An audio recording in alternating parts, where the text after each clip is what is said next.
Welcome back in this video session of foundation course of basic mechanical engineering subject. My name is Mr. S.V. Kumbhar, Assistant Professor, Sharad Institute of Technology, College of Engineering, Hedrao, Ichalkaranji.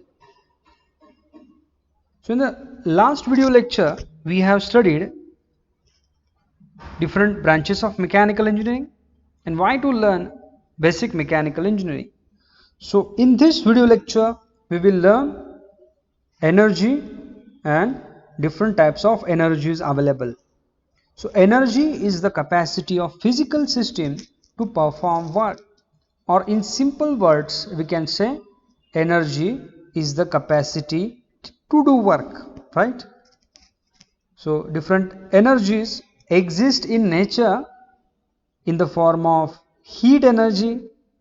If you burn anything which contains carbon, generally tremendous amount of heat energy is liberated. Kinetic energy, mechanical energy, light energy, potential energy, electrical energy, so many energies are available.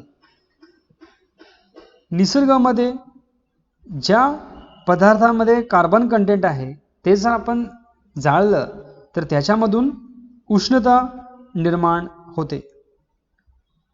ही उष्णता use करून आपण त्याचं conversion दुसऱ्या energy मध्ये करू शकतो. Kinetic energy or mechanical energy, the energy possessed by any object due to its motion, we call it as kinetic energy. For example, kinetic energy of wind. वारा वाहताना त्याच्यामध्ये जी ऊर्जा अवेलेबल असते ती kinetic energy असते. Light energy, generally we receive solar radiation in the form of light as well as heat energy. Potential energy, स्थितीज ऊर्जा, एखाद्या वस्तूचं जमिनीपासूनचं अंतर वाढत गेलं तर त्याच्यामध्ये एक विशिष्ट प्रकारची एनर्जी असते, त्याला आपण स्थितीज ऊर्जा पोटेन्शियल एनर्जी म्हणतो. धरणामध्ये जे आपण पाणी साठवतो त्याच्यामध्ये पोटेन्शियल एनर्जी असते. इलेक्ट्रिकल एनर्जी, विद्युत एनर्जी, विद्युत ऊर्जा असं आपण बोलतो. So these energy sources are classified into conventional energy sources and renewable energy sources. So conventional energy sources are those sources which we are using since from ancestor. Renewable energy sources are those sources which can be reproduced again and again, right? So first we will start with conventional energy sources. The term conventional means it's extreme or ordinary. Conventional energy sources are the traditional sources of energy like petroleum products, coal, etc. These conventional energy sources are finite in nature. म्हणजेच आपण पूर्वीपासून जी ऊर्जा साधने वापरत आहोत त्याला आपण conventional energy sources असं म्हणू. तर ही कन्व्हेन्शनल एनर्जी सोर्सेस हे लिमिटेड स्टॉक मध्ये अवेलेबल आहेत. उदाहरण जर द्यायचं झालं तर पेट्रोलियम प्रोडक्ट्स हे पुढच्या 80 ते 100 वर्षामध्ये संपून जातील. जर हाच कंटिन्यूअस यूज असेल तर पुढच्या 50 ते 100 वर्षामध्ये याचे सोर्सेस खूप कमी होत जातील. याला आपण कन्व्हेन्शनल एनर्जी सोर्सेस म्हणूया. त्याचबरोबर natural gas. Natural gas is it's purest form is methane, but if we refine this natural gas it can contain ethane, propane, butane, carbon dioxide, etc. liquefied petroleum gas जे आपण cooking साठी use करतो त्याच्यामधून ही continuous heat energy liberate होत असते आणि त्याचा use आपण विविध कामासाठी करत असतो. तर नॅचरल गॅस असेल, LPG असेल, हा कन्व्हेन्शनल एनर्जी सोर्सेसचा एक भाग आहे. तर कन्व्हेन्शनल एनर्जी सोर्सेस मध्ये सुरुवातीला आपण कोल बद्दल बोलू. कोल म्हणजेच कोळसा. भारतामध्ये 78 ते 80% वीज निर्मिती ही औष्णिक वीज निर्मितीवर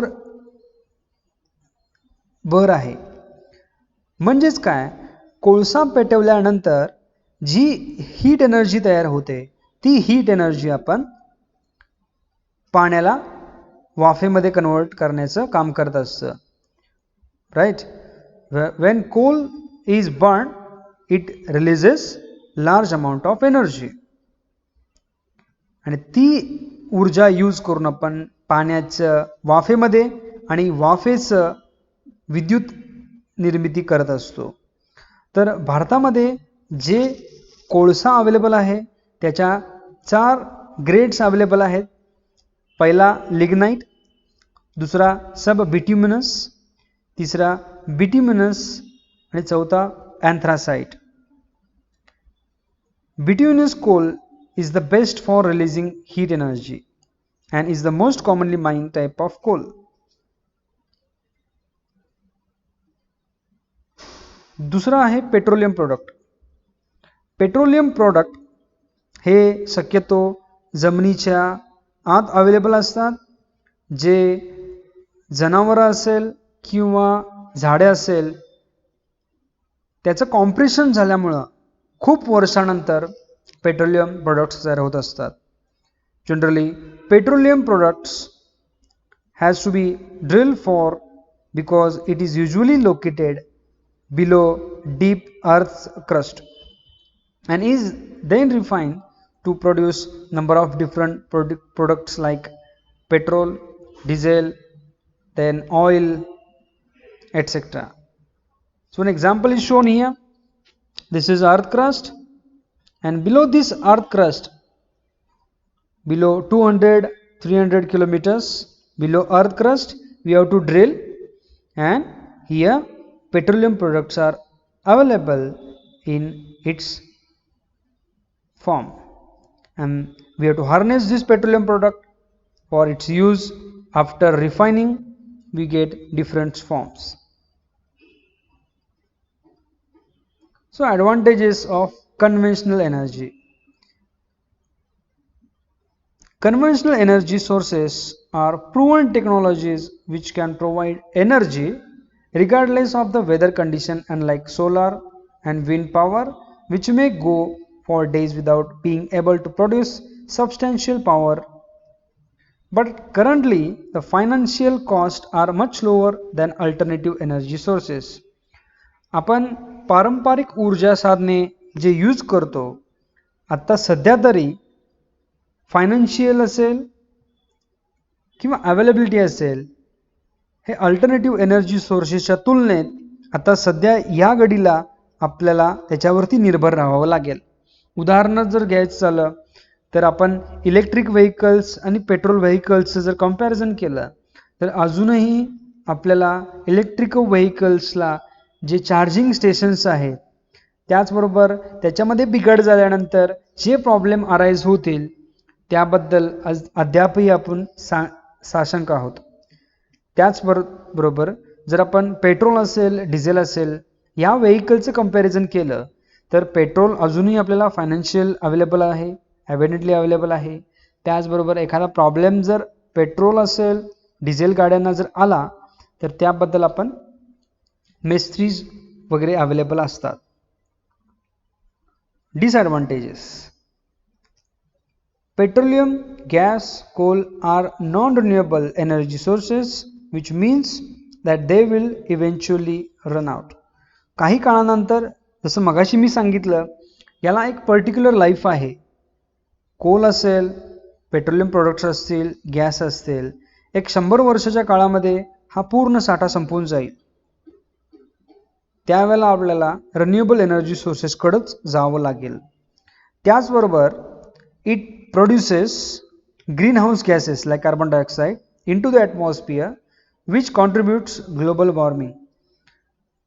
उष्णता निर्माण होताना त्याच्यामधून कार्बन डायऑक्साईड हा गॅस लिबरेट होतो जे ग्लोबल वॉर्मिंग करण्यासाठी खूप घातक गॅसेस रिलीज होत असतात.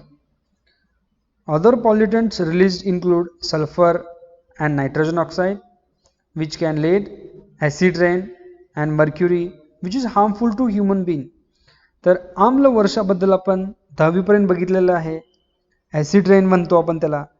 In acid rain, when sulfur or nitrogen react with water, it produces nitric acid or sulfuric acid, which is harmful to human as well as other natural elements.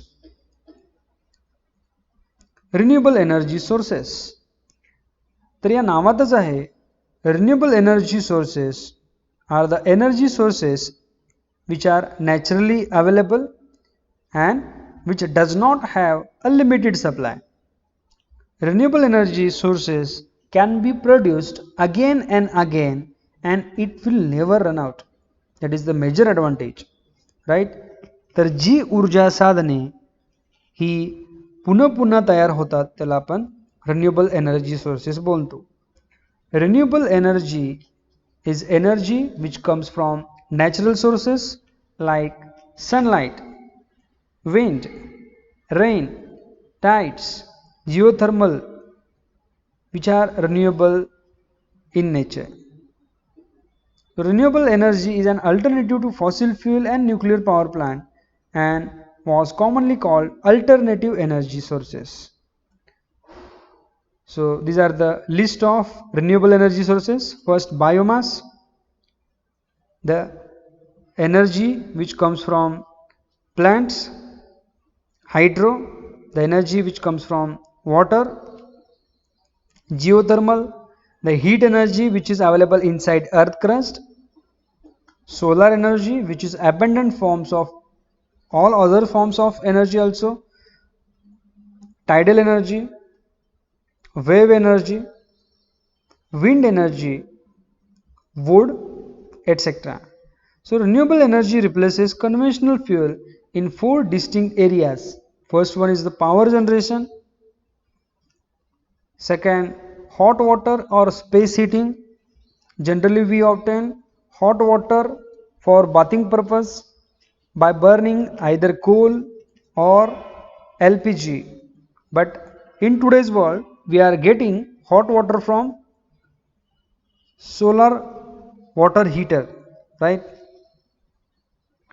Transport fuel and rural energy services, off-grid electricity. So first we will see wind energy. So what is wind energy? Why wind flows from one place to another place? Because uneven heating of land and water surface. Low pressure zone and high pressure zones are created and thus wind flows because of pressure difference which is created due to uneven heating of land and water surface. Air flows can be used to run wind turbines. In modern wind turbines, we use generally 600 kilowatt to 5 megawatt rated power. The power output of a turbine is a function of cube of wind speed. So, as wind speed increases, power output increases dramatically. तर अशा पवनचक्क्या तुम्हीही बघितल्या असाल.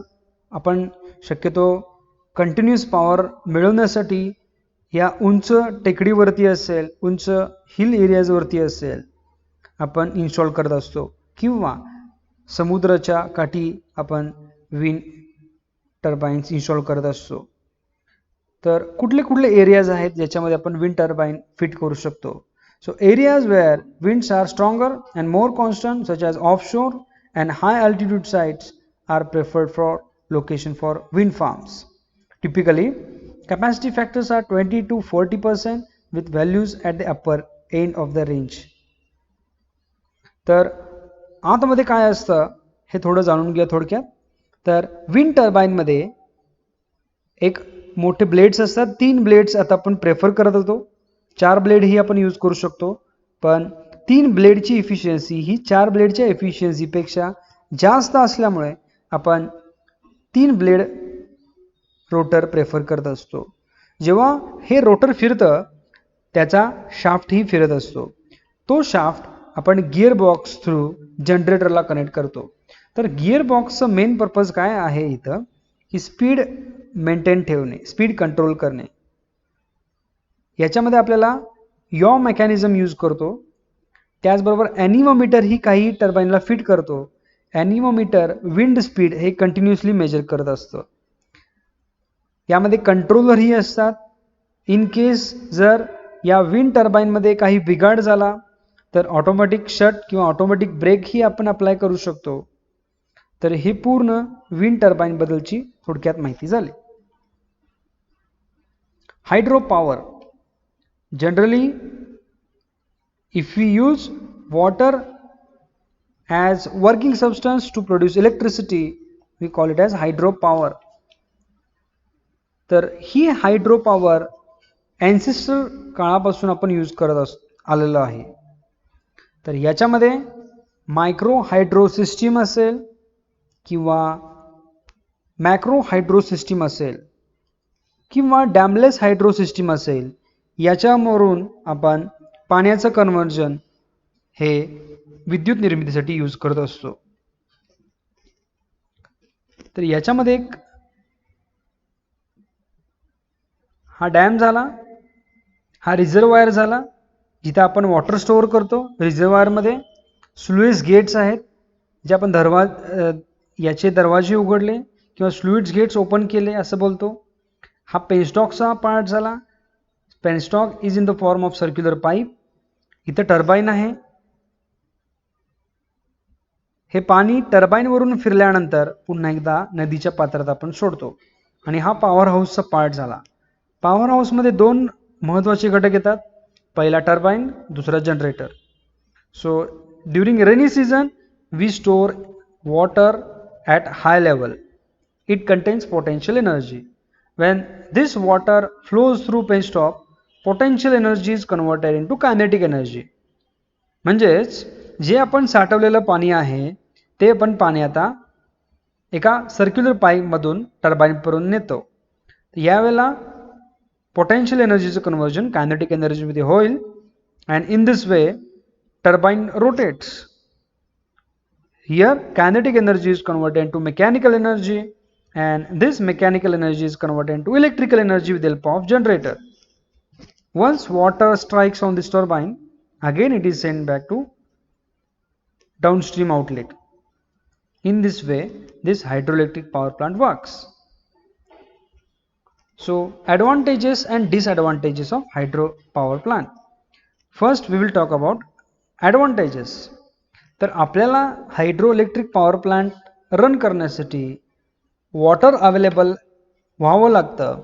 ज्या भागामध्ये आपण डोंगराळ भाग म्हणू त्याला, जिथं रेनी सीझन आहे आणि जिथं हिल लेवल आहे तिथं आपण hydro electric power plant install करू शकतो, ज्याला फक्त वॉटर वर्किंग फ्लुइड यूज करावं लागतं, जे फ्रीली अवेलेबल आणि अबंडंटली अवेलेबल आहे, मुबलक प्रमाणात अवेलेबल आहे. ठीक आहे. तर हा झाला पहिला ॲडव्हान्टेज. हायड्रोइलेक्ट्रिक पॉवर प्लांट चालू करत असताना कुठलंही दुसरं आपल्याला फ्युएल लागत नाही. एकदा हा स्लुईस गेट आपण ओपन केला, water will continuously flow towards penstock. तर याच्यामध्ये कुठलंही पोल्युशन होत नाही. फक्त डिसएडव्हान्टेज याचे एवढेच की इनिशियल कॉस्ट, कन्स्ट्रक्शन कॉस्ट हा याचा जास्त आहे. त्याचबरोबर जो बांधण्यासाठी लागणारा कालावधी आहे तोही याचा जास्त आहे. दुसरी एक गोष्ट सांगायची झाली तर आपण धरण बाधित लोक असं बोलतो. तर ज्या भागामध्ये नदी वाहत असते तिथल्या गावांना आपल्याला स्थलांतरित करावं लागतं. हा एक महत्त्वाचा डिसएडव्हान्टेज हायड्रो पॉवरचा आहे.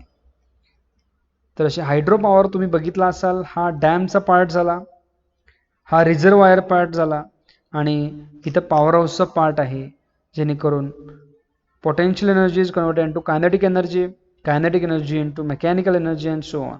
पुन्हा एकदा ते आपण पाणी नदीच्या पात्रात सोडतो. तर जगातले काही 10 मोठे हायड्रो पॉवर प्लांटची कपॅसिटी आपण इथे दाखवलेली आहे. मेजॉरिटी 3 ते 4 जे मोठे हायड्रो पॉवर प्लांट्स आहेत ते चायनामध्ये आहेत, ब्राझीलमध्ये आहेत, USA मध्ये आहे, रशियामध्ये आहे. त्यांची कपॅसिटी इथं मेन्शन केलेले आहेत. Thank you very much.